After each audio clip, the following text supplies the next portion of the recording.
Assalamualaikum friends, how are you? Is today I start the tenses lectures into Sindhi. These lectures will be delivered by me into Sindhi if the students can understand easily these tenses with the help of this Sindhi lecture.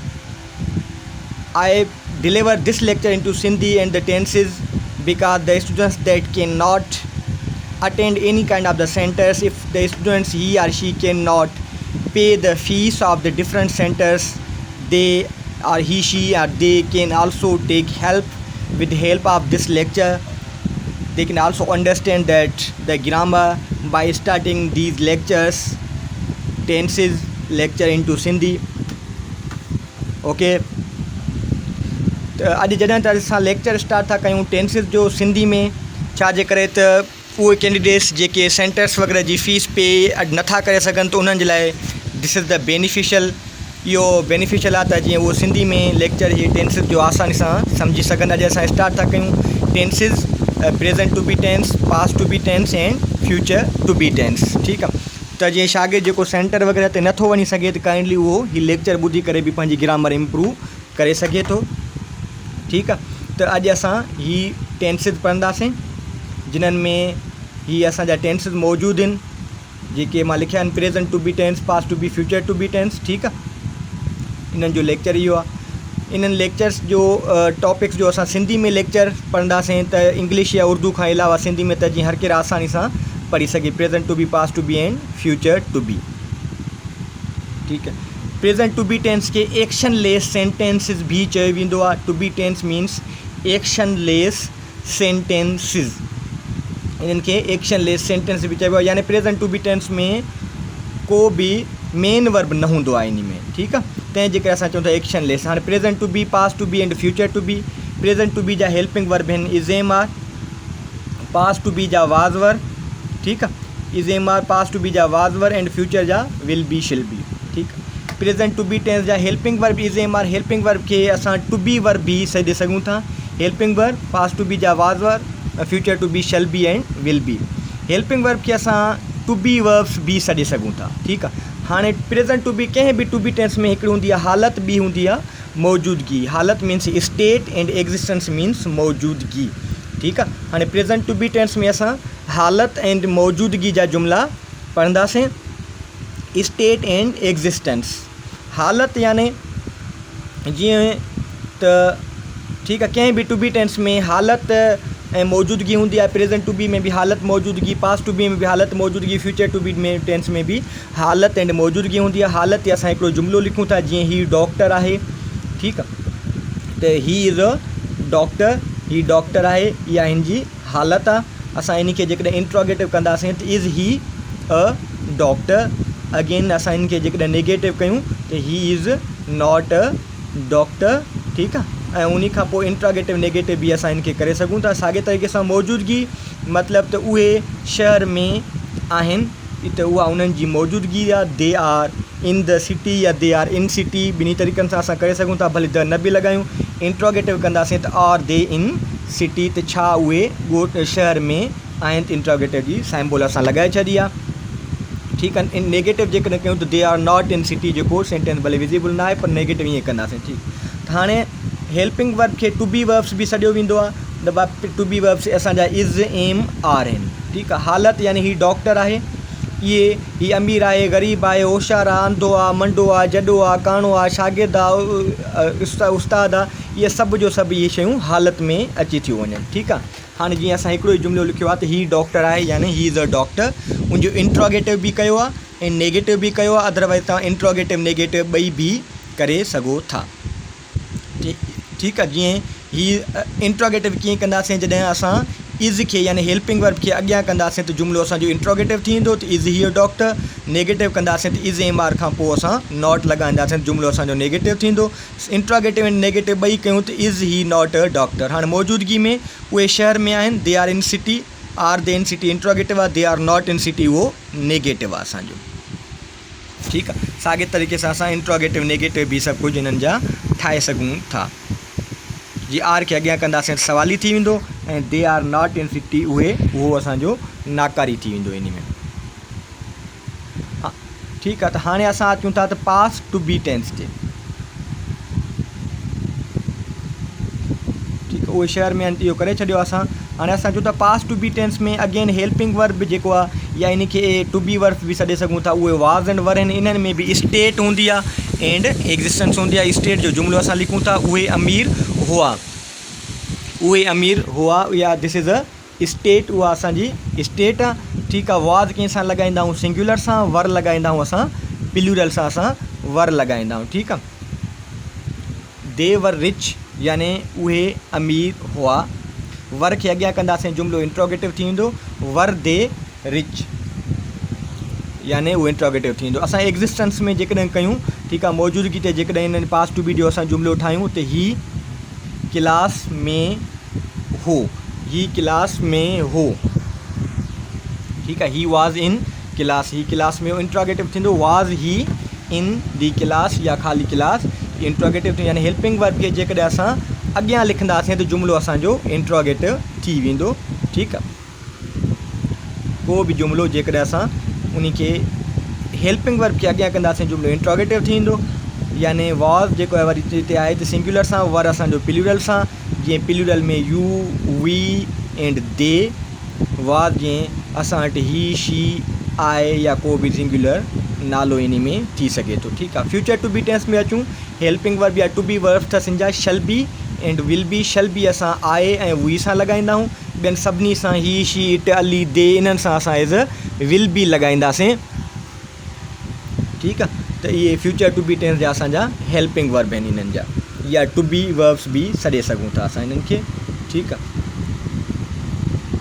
हाणे इन्हनि में बि state and existence हूंदी, state जा जुमिला बि असां ठाहींदासीं, existence जा बि जुमिला ठाहींदासीं, जीअं आहे उहे सां शल बी, ॿियनि सभिनी सां विल बी। कुझु टीचर्स चवंदा हुआ इहा शइ ख़तमु थी वई आहे शल बी, त ईअं न आहे। ठीकु आहे।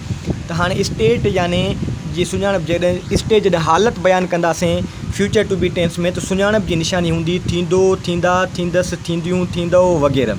जीअं ही डॉक्टर थींदो, त इहो स्टेट जो जुमिलो आहे फ्यूचर टू बी टेंस जो, त यानी he will be a doctor, ही डॉक्टर थींदो, दिस इज़ अ स्टेट, इहो स्टेट जो जुमिलो आहे। ठीकु आहे। हालत जो जुमिलो आहे इहो। इन खे जेकॾहिं असां थींदो, थींदुसि, थींदा, थींदियूं, इहे सुञाणप जी निशानी आहे जॾहिं फ्यूचर टू बी टेंस याने इहो स्टेट असां शो कयूं कंहिं बि सेंटेंस में, इहो ईअं थींदो, ही डॉक्टर थींदो। जेकॾहिं इन खे असां नेगेटिव कयूं त he will not be a doctor, इहो असांजो सेंटेंस नेगेटिव थी वेंदो। ठीकु आहे। विल नॉट बी अ डॉक्टर यानी बी खां पहिरियां नॉट लॻायूं त सेंटेंस असांजो नेगेटिव थी वेंदो इहो। ठीकु आहे। उन खां पोइ इंट्रोगेटिव जेकॾहिं कयूं त will he be a doctor, इहो असांजो इंट्रोगेटिव यानी जुमिलो सवाली थी वेंदो। नेगेटिव इंट्रोगेटिव नेगेटिव कयूं त will he not be a doctor, त उहो इंट्रोगेटिव एंड नेगेटिव ॿिन्ही में थींदो। इहा हालत आहे, यानी थींदो, थींदुसि, थींदा, थींदियूं वग़ैरह, इहे हालत खे शो कंदा आहिनि फ्यूचर टू बी टेंस में। हाणे असां मौजूदगी ते कंदासीं, त जेका आहे फ्यूचर टू बी टेंस में जेका मौजूदगी हूंदी आहे, मिसाल एग्ज़िस्टेंस यानी मौजूदगी, जीअं हूंदो, मौजूदगी में सुञाणप जो निशान जेको आहे फ्यूचर टू बी टेंस में हूंदो, हूंदियूं, हूंदा, हूंदो, हूंदी वग़ैरह। जीअं उहे घर में हूंदा, उहे घर में हूंदा यानी they will be at home, उहे घर में हूंदा, इहा एग्ज़िस्टेंस आहे, हूंदा। ठीकु आहे। घर में हूंदा। हाणे इन्हनि में छा हूंदो आहे त हूंदो, हूंदसि, हूंदा, हूंदियूं, इहो जेको हूंदो आहे त फ्यूचर टू बी टेंस में बि इहो हूंदो आहे, त एग्ज़िस्टेंस में अदरवाइज़ इहे मे बी ऐं माइट बी में बि यानी डुबियस टेंस में बि हलियो वेंदो आहे इहो सेंटेंस, यानी हूंदो, हूंदसि, हूंदा, हूंदियूं वग़ैरह जेको इन में हूंदो आहे, त उहो डुबियस टेंस खे बि शो कंदो आहे। अदरवाइज़ मौजूदगी फ्यूचर टू बी टेंस में उन में बि असां इन जा सेंटेंस ठाहे सघूं था। ठीकु आहे। हाणे इन खां असां पोइ प्रेज़ेंट सिंपल टेंस पढ़ंदासीं। प्रेज़ेंट सिंपल टेंस या प्रेज़ेंट इंडेफिनिट टेंस,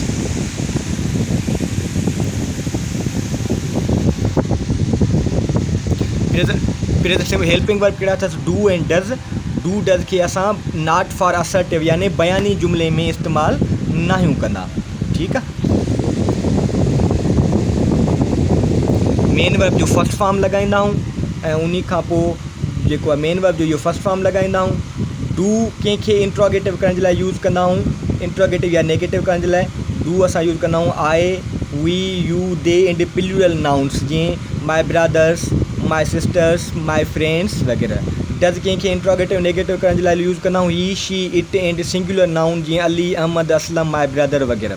फॉर्मेशन असां असर्टिव टेंस या असर्टिव सेंटेंस जी फॉर्मेशन लिखूं था आई, वी, यू, दे जे लाइ, फिर सब्जेक्ट प्लस मेन वर्ब जो फर्स्ट फॉर्म प्लस ऑब्जेक्ट, ठीकु आहे। उन खां पोइ बाद में एक्स्ट्रा शइ ही, शी, इट में जेकॾहिं फॉर्मेशन लिखूं असर्टिव जुमलनि जे लाइ सब्जेक्ट ऐं मेन वर्ब जो जेको फर्स्ट फॉर्म सां गॾु एस या ई एस जो इज़ाफ़ो कंदा आहियूं प्लस ऑब्जेक्ट लॻाए छॾींदासीं असां इन में, ठीकु आहे। साइन ऑफ रिकग्निशन जेकॾहिं असां सुञाणप जी निशानी इन में ॾिसूं, साइन ऑफ सुञाणप जूं निशानियूं थो, था, थी, थियूं, दो आहे, दी आहे, दा आहिनि, दियूं आहिनि वग़ैरह, इहो बि प्रेज़ेंट सिंपल टेंस जी यानी साइन ऑफ रिकग्निशन्स में इहे बि अची था वञनि, ठीकु आहे।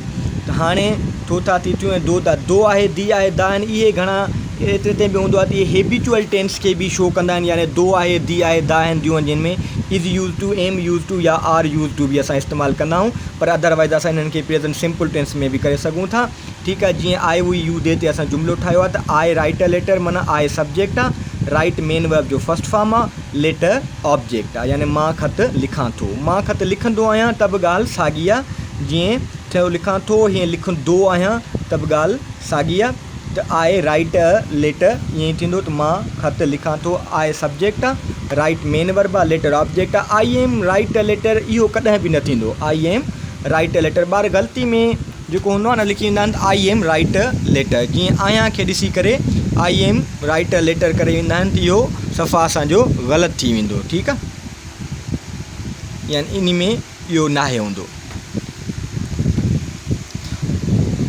इन खां पोइ असां जेको आहे कुझु ॿिया सेंटेंसिस बि कंदासीं हाणे present simple tense, indefinite tense जा, यानी सवाली नाकारी टाइप ते आई, वी, यू, दे वारनि ते बि जुमिलो ठाहींदासीं, ही, शीट वारनि ते बि ठाहींदासीं, यानी ही जीअं ॾिसो मानी खाए थो या खाईंदो आहे ॻाल्हि साॻी आहे, त ही मानी खाए थो, ठीकु आहे, त ही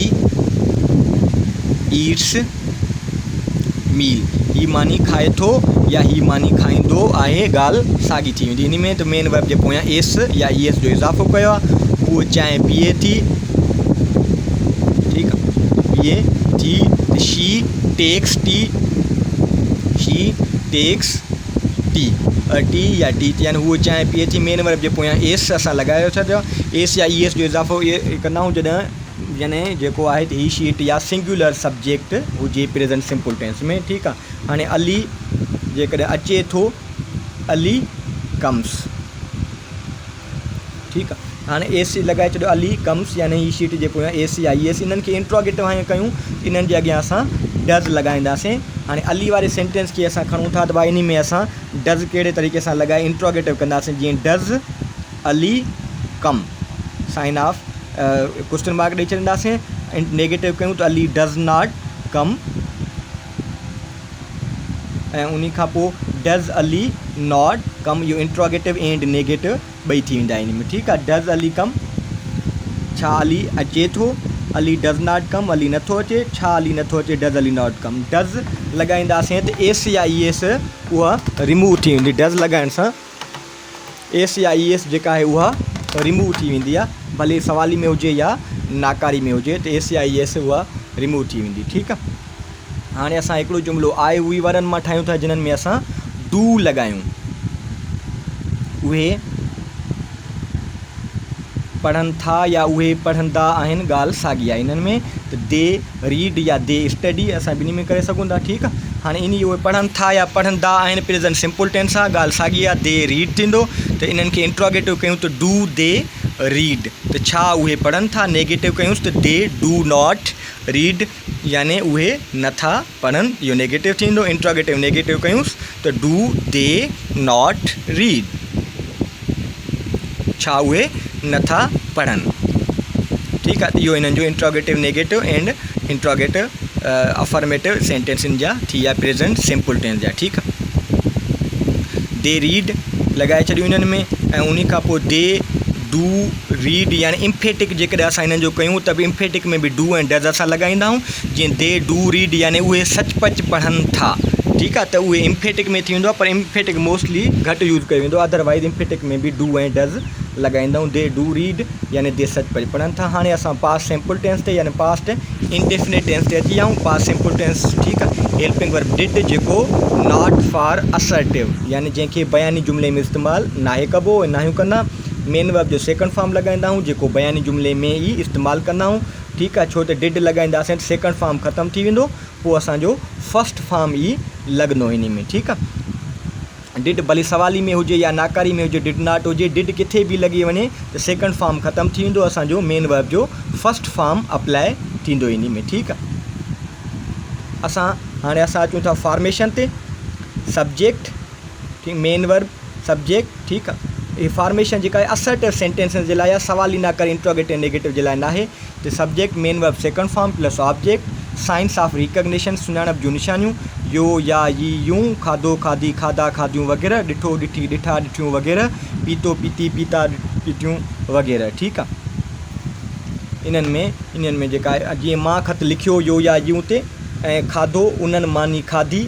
ठीकु आहे, ॾिठो त असां जहाज़ ॾिठो, पीतो जीअं अली चांहि पीती। ठीकु आहे, इन्हनि ते असां जुमिला ठाहिनि प्रेज़ेंट पास्ट सिंपल टेंस जा। ठीकु आहे, जीअं सेकंड फॉर्म द वर्ब आहे सब्जेक्ट आहे, रोट मेन वर्ब जो सेकंड फॉर्म आहे। ठीकु आहे, एंड ऑब्जेक्ट अ लेटर आहे सब्जेक्ट, रोट यानी सेकंड फॉर्म, अ लेटर यानी ऑब्जेक्ट यानी मां ख़त लिखियो, उन्हनि मानी खाधी जीअं दे सब्जेक्ट आहे। ठीकु आहे, ऐं उन खां पोइ ईट जो सेकंड फॉर्म एट आहे, मील असांजो ऑब्जेक्ट आहे, दे एट मील।